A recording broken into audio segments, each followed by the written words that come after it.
बिहार में चुनाव है और इसलिए अब वोटर लिस्ट पर तनाव है।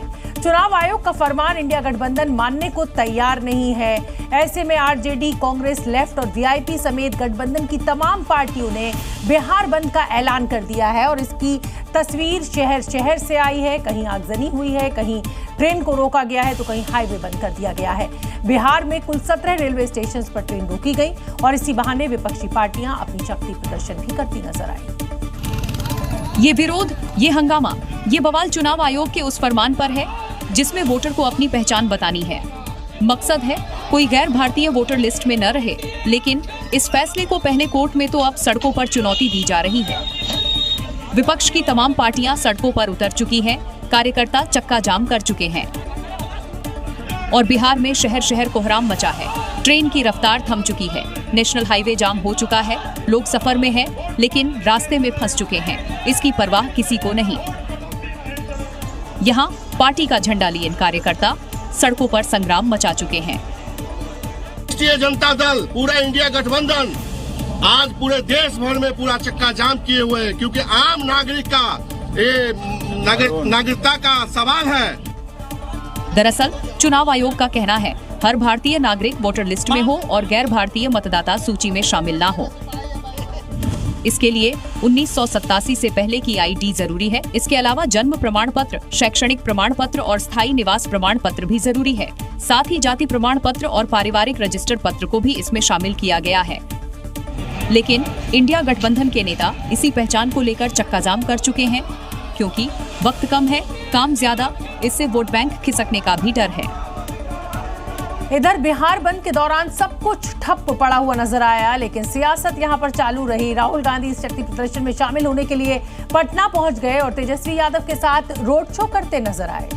साथ ही विरोध के पीछे की वजह भी बताई।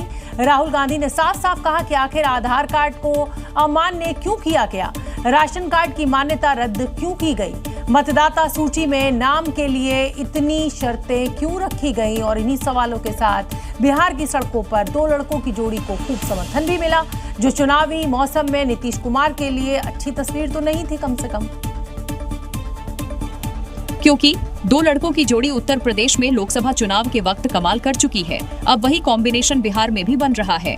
यहाँ अखिलेश यादव की जगह तेजस्वी यादव ले चुके हैं, लेकिन दूसरी तरफ राहुल गांधी कुछ वैसे ही फुल फॉर्म में नजर आ रहे हैं। पटना में रैली की शुरुआत आयकर गोलंबर से हुई, जो सबसे पहले बीजेपी दफ्तर, आरजेडी दफ्तर, जेडीयू ऑफिस, एजी दफ्तर होते हुए चाणक्य होटल, विधानसभा भवन के बाद चुनाव आयोग के दफ्तर पर खत्म हुई।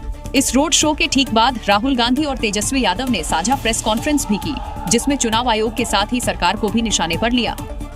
मैं हिंदुस्तान की जनता को और बिहार की जनता को कह रहा हूं कि महाराष्ट्र का चुनाव चोरी किया गया था, और जैसे महाराष्ट्र का चुनाव चोरी किया गया था, वैसे ही बिहार का चुनाव चोरी करने की कोशिश की जा रही है।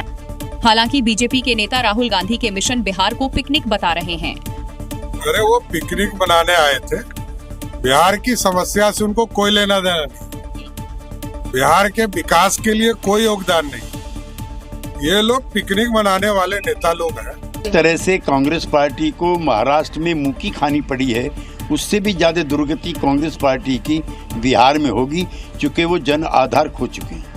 यानी बिहार की लड़ाई में पहचान तो बहाना है, विपक्ष की कोशिश जेडीयू के वोट बैंक को पाले में लाना है, और उससे भी जरूरी जो वोटर चुनाव आयोग की गाइडलाइन में फिट नहीं बैठते, उनसे सियासी लड़ाई के जरिए समर्थन पाने की कोशिश भी है। अब राहुल गांधी और तेजस्वी यादव की रैली की एक और तस्वीर हम आपको दिखा देते हैं, जिसमें कहा जा रहा है कि पप्पू यादव और कन्हैया कुमार को किसी ने धक्का मारा। इन दोनों नेताओं को मंच तक नहीं पहुंचने दिया गया। पहले कांग्रेस नेता कन्हैया कुमार मंच पर चढ़ने की कोशिश करते हैं। उनका सामना सुरक्षा कर्मी से होता है। कन्हैया कुमार मंच पर चढ़ने और राहुल गांधी के साथ विरोध प्रदर्शन में शामिल होने के लिए गुहार लगाते हैं, लेकिन उन्हें मंच पर चढ़ने की इजाजत तक नहीं मिली। फिर नंबर पप्पू यादव का आया, जो बिहार बंद करने के लिए अपने समर्थकों के साथ विपक्ष के अभियान को सफल बनाने की पुरजोर कोशिश कर रहे थे। लेकिन जब बारी राहुल गांधी के साथ मंच साझा करने की आई, तो वो सियासत की उस सीढ़े पर 2 कदम भी आगे नहीं बढ़ सके। राहुल गांधी के सुरक्षा कर्मियों ने उनका रास्ता रोक दिया और आम कार्यकर्ताओं की तरह पप्पू यादव भी भीड़ में शामिल हो गए। न उन्हें आगे जाने का रास्ता मिला, न ही मंच पर चढ़ने की इजाजत, और वो राहुल गांधी को दूर से ही देखकर खुद को संभालते नजर आए। चाहे पप्पू यादव हो या कन्हैया कुमार जी के नीचे अपनी बारी का इंतजार करते रहे, लेकिन राहुल गांधी के साथ इन दोनों नेताओं को जगह तक नहीं मिली।